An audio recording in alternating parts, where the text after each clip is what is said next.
A 92-year-old grandmother just told me the 5 phrases that destroyed her relationship with her children forever. She's begging parents to stop saying them immediately. What could be so damaging that it haunts her decades later? Margaret spent 40 years believing she was helping her son become successful. Every career choice, every college major, every girlfriend, she had an opinion. Actually, scratch that. She had the asterisk opinion. The right one. The only one that mattered. Her son David wanted to study art. Margaret pushed him toward business. David dreamed of traveling the world after graduation. Margaret insisted he start climbing the corporate ladder immediately. When David finally landed that corner office she'd envisioned, he stopped calling home. Well, turns out Margaret isn't alone in this mess. Research shows that 63% of parents later wish they'd let their children solve problems independently. That's nearly 2 out of every 3 parents who realize they overdid the helpful guidance thing. The irony, all that pushing and controlling actually makes kids less confident about their own choices. Think about it from a kid's perspective. Every time they hear you should do this or my way works better, they're essentially being told their judgment stinks. Their ideas don't matter. Their dreams are cute but impractical. Children raised under constant direction often struggle to trust their own instincts as adults. They second-guess every decision because they never learned to make real choices growing up. Parents think they're providing wisdom, but they're accidentally stealing confidence instead. The numbers get even more interesting when you look at family relationships long-term. Families with over-controlling parents report significantly more arguments and lasting tension. Makes sense, right? Nobody enjoys being micromanaged, especially by the people who are supposed to love them unconditionally. But here's where it gets really heartbreaking for parents like Margaret. When children constantly hear "my way is best," they often distance themselves emotionally as adults. They associate their parents with criticism and control rather than support and love. Many seniors describe the same painful realization. They thought they were being good parents by sharing their experience and preventing their kids from making mistakes. Instead, they accidentally communicated that their children weren't capable of figuring things out independently. The weird part is how this plays out in real families. Parents who pushed hardest for success often end up with the most distant relationships with their adult children. The kids who were forced into safe, practical careers sometimes achieve financial stability but lose the close bond with their parents they might have had otherwise. David eventually became a successful business executive, just like his mother wanted. He also moved across the country and visits once a year. Margaret got the career outcome she dreamed of for her son, but lost the relationship she actually wanted. Then there's the flip side many parents don't consider. What happens when kids aren't allowed to make their own mistakes and learn from them? They miss out on developing problem-solving skills and resilience. They become adults who either rebel dramatically or remain overly dependent on others for direction. The pattern extends beyond just career choices too. Parents who insist on having the final say about everything from clothing to friendships create similar dynamics of resentment and distance. And speaking of damage that accumulates over time, there's another phrase many parents use that cuts even deeper than controlling their choices. After forcing kids down predetermined paths, many parents made another mistake that cuts even deeper. They taught their children that emotions were something to hide, fix, or simply shut off. Stop crying, big kids don't show feelings. Sound familiar? Here's what's wild about this approach. Parents thought they were preparing their kids for a tough world. Makes sense, right? Nobody wants their child to seem weak or vulnerable. But research reveals something most parents never expected. Stifling emotions actually makes kids less equipped to handle life's challenges, not more. The numbers tell a story that might surprise you. Boys here don't cry twice as often as girls, according to multiple studies.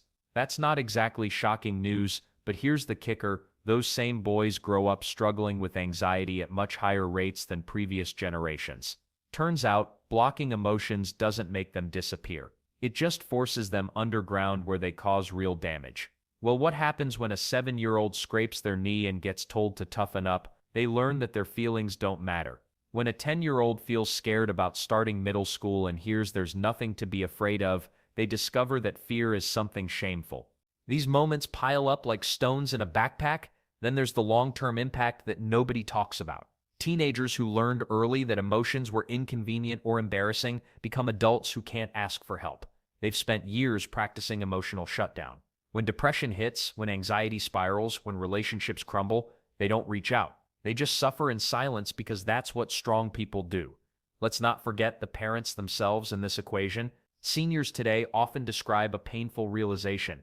They confused comfort with weakness. They thought teaching emotional toughness meant dismissing feelings entirely. But here's what they discovered too late. Comfort and strength aren't opposites. They're teammates.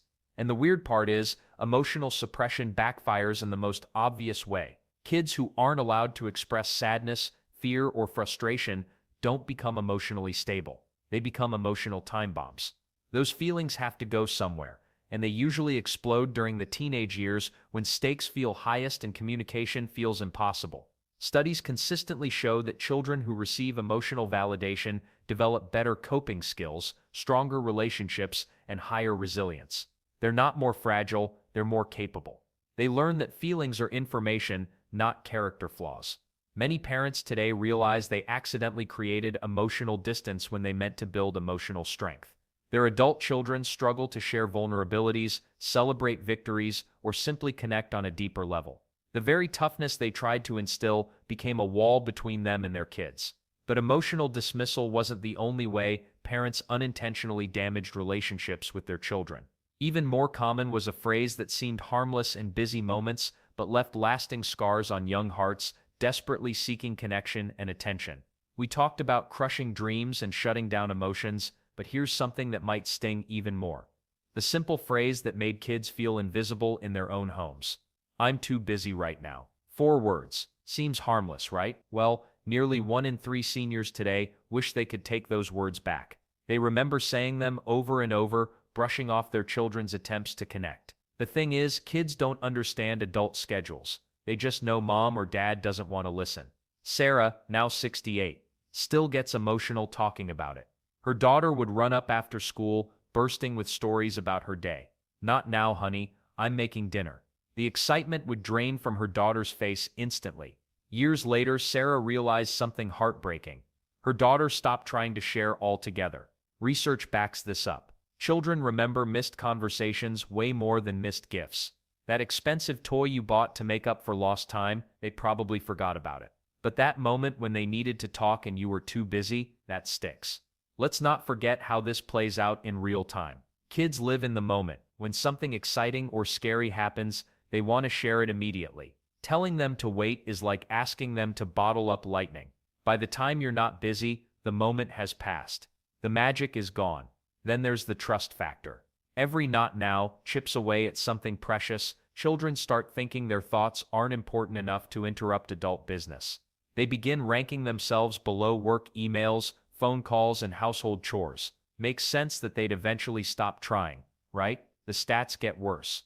Regularly dismissing kids weakens the parent-child bond for years to come. Children who hear "I'm too busy" frequently are far less likely to share their struggles as teenagers. When they're dealing with peer pressure, relationship drama, or worse, they remember that mom and dad were always occupied with something more important. But why does this hurt so much more than other parenting mistakes? Because it's about priority. Kids understand busy, but they don't understand being less important than whatever's keeping you busy. A work call feels more urgent than their scraped knee. A text message gets more attention than their excitement about making a new friend. Many seniors describe the same painful realization: their children grew up and became polite strangers. Conversations stayed surface level. The deep connection they expected never developed because they'd trained their kids not to expect it. The cruel irony: most of the urgent things that made parents too busy are long forgotten. Nobody remembers that critical email from 15 years ago. But the missed opportunities to connect with their children, those memories burn bright. Adults who grew up feeling dismissed often struggle to share problems. They learned early that other people, even the ones who love them, don't have time for their concerns. This creates a cycle where emotional distance becomes the family norm. Speaking of emotional distance, there's another phrase that doesn't just dismiss kids. It actively pits them against each other. "Why can't you be more like your sister? She always gets straight A's." Sound familiar? Nearly half of all adults, 47% to be exact, remember sibling comparisons as some of the most painful words they heard growing up. Yet parents kept saying them, thinking they were motivating their kids to do better. Here's what actually happened instead. Those comparisons didn't inspire improvement. They created resentment that lasted decades. Kids didn't think, oh, I should try harder to be like Sarah. They thought, Mom loves Sarah more than me. The math is brutal when you think about it. Every time you compare one child to another, you're essentially telling one kid they're not good enough as they are. Meanwhile, the golden child feels pressure to stay perfect. Nobody wins. Research shows something fascinating about how children's brains process these comparisons. When a parent says, your brother never talks back like this, the child doesn't hear constructive feedback. Their brain registers it as rejection. Pure and simple. What makes this even more heartbreaking? Most parents thought they were being helpful. They figured pointing out a sibling's success would naturally encourage similar behavior. Well, turns out human psychology doesn't work like a business performance review. Then there's the long-term damage nobody saw coming. Adults who grew up being compared to siblings often struggle with self-worth well into their 30s and 40s.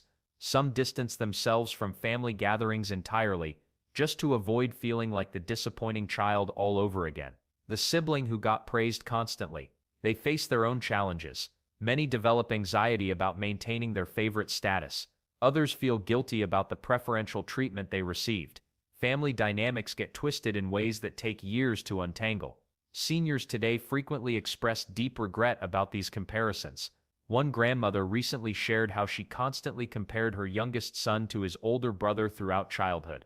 I thought I was pushing him to excel, she explained. Instead, I pushed him away from the family for 20 years. But here's the weird part. Parents often made these comparisons without realizing the pattern. They'd praise one child's report card in front of another, or mention how well-behaved one sibling was during the other's misbehavior. Small moments that felt insignificant in the heat of parenting stress. Children, however, collected these moments like evidence in a court case. Each comparison became proof of where they stood in the family hierarchy. Kids have incredible memories for emotional wounds, even when parents forget the specific incidents entirely.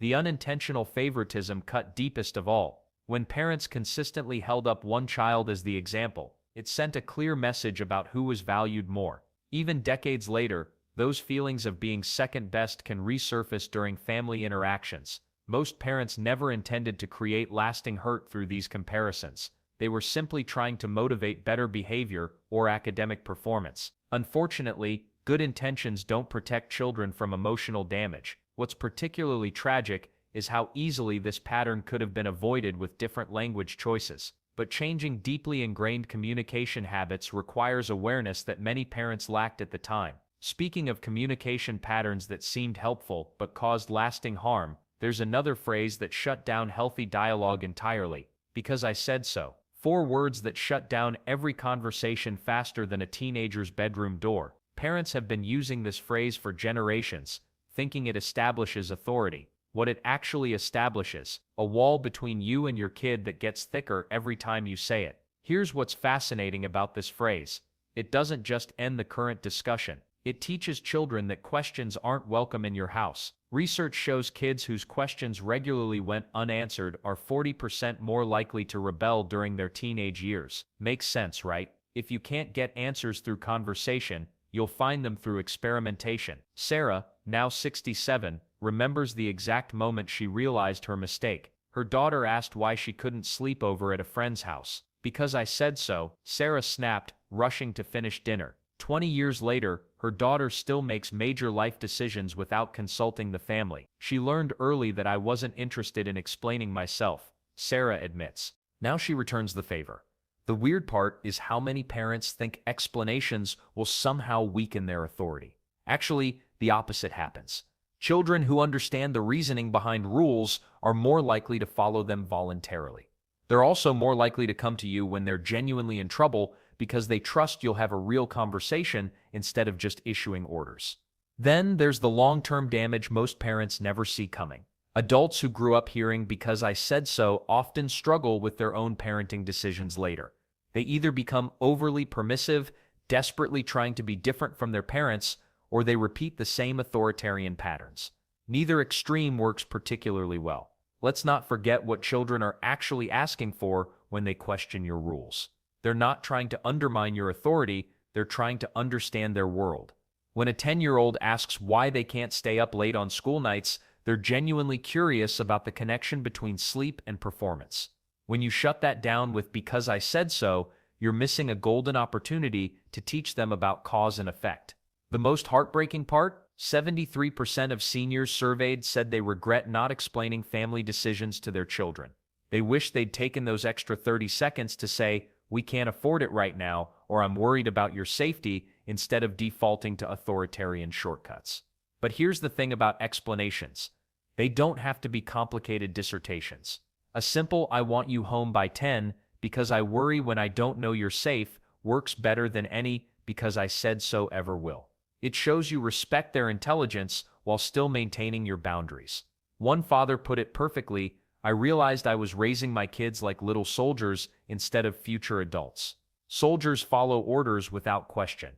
Adults need to understand why they're making the choices they make." Your children will face countless decisions throughout their lives. Teaching them to think through consequences instead of just following orders, that's the gift that keeps giving long after they've left your house.